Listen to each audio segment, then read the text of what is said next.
بسم اللہ الرحمن الرحیم۔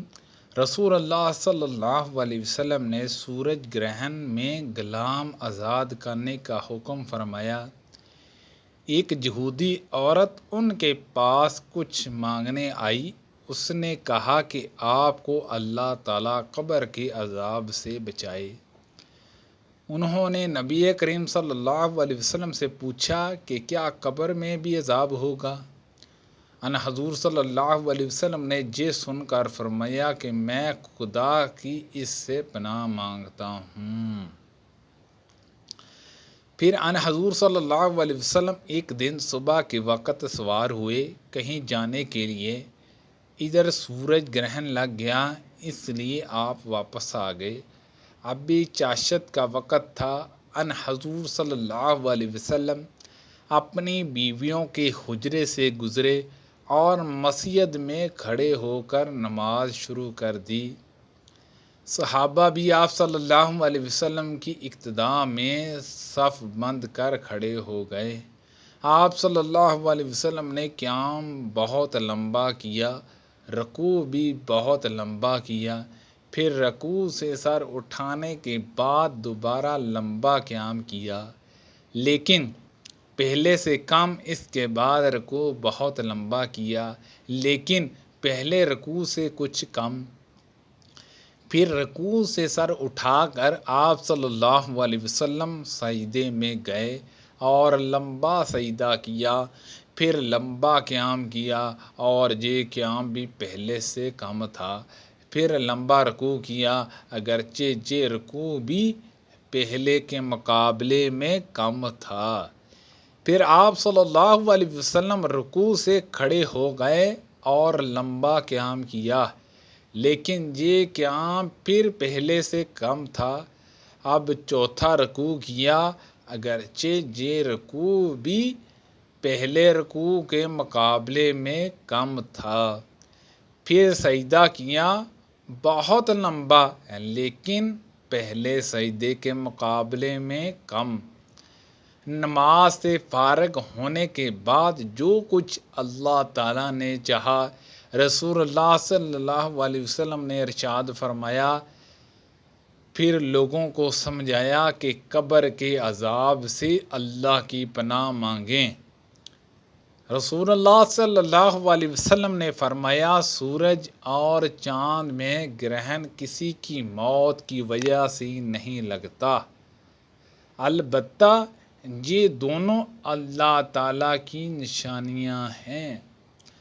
اس لیے جب تم گرہن دیکھو تو نماز پڑھو۔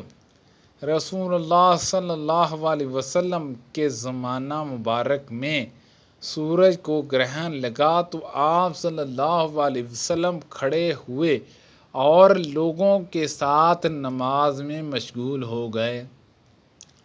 آپ صلی اللہ علیہ وسلم نے لمبی قرات کی، پھر رکوع کیا اور یہ بھی بہت لمبا تھا، پھر سر اٹھایا اور اس مرتبہ بھی دیر تک قرات کی، مگر پہلی قرات سے کم۔ اس کے بعد آپ صلی اللہ علیہ وسلم نے دوسری مرتبہ رکوع کیا، بہت لمبا، لیکن پہلے کے مقابلے میں مختصر۔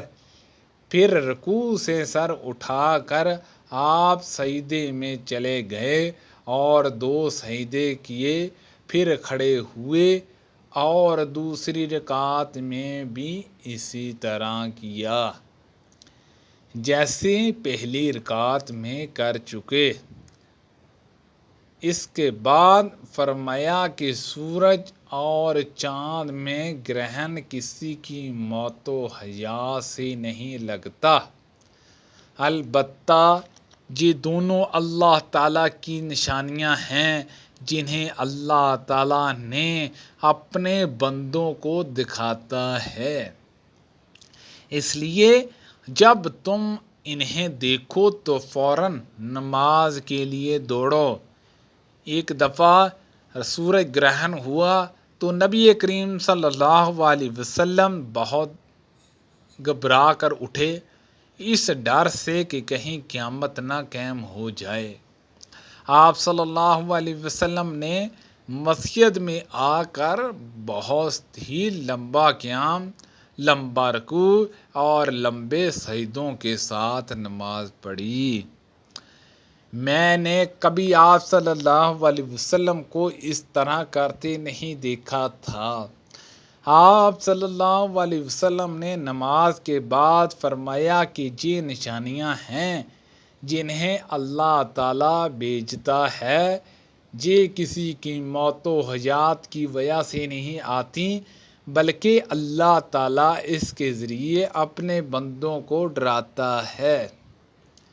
اس لیے جب تم اس طرح کی کوئی چیز دیکھو تو فوراً اللہ تعالیٰ کے ذکر اور اس سے استغفار کی طرف لپکو۔ جس دن ابراہیم رضی اللہ عنہ کی موت ہوئی، سورج گرہن بھی اسی دن لگا۔ اس پر بعض لوگوں نے کہا کہ گرہن ابراہیم رضی اللہ عنہ حضور صلی اللہ علیہ وسلم کے صاحبزادے کی وفات کی وجہ سے لگا ہے۔ رسول اللہ صلی اللہ علیہ وسلم نے فرمایا کہ سورج اور چاند اللہ تعالیٰ کی نشانیوں میں سے دو نشان ہیں۔ ان میں گرہن کسی کی موت و حیات کی وجہ سے نہیں لگتا۔ جب اسے دیکھو تو اللہ پاک سے دعا کرو اور نماز پڑھو تاکہ سورج صاف ہو جائے۔ سبحان اللہ عز و جل۔ اللہ پاک سے دعا ہے کہ اللہ پاک ہم سب کو بھی جب سورج گرہن ہو تو نماز پڑھنے کی توفیق عطا فرمائے۔ اللہ پاک ہم سب کو صحت و تندرستی عطا فرمائے۔ آمین بجاہ نبی الامین صلی اللہ علیہ وسلم۔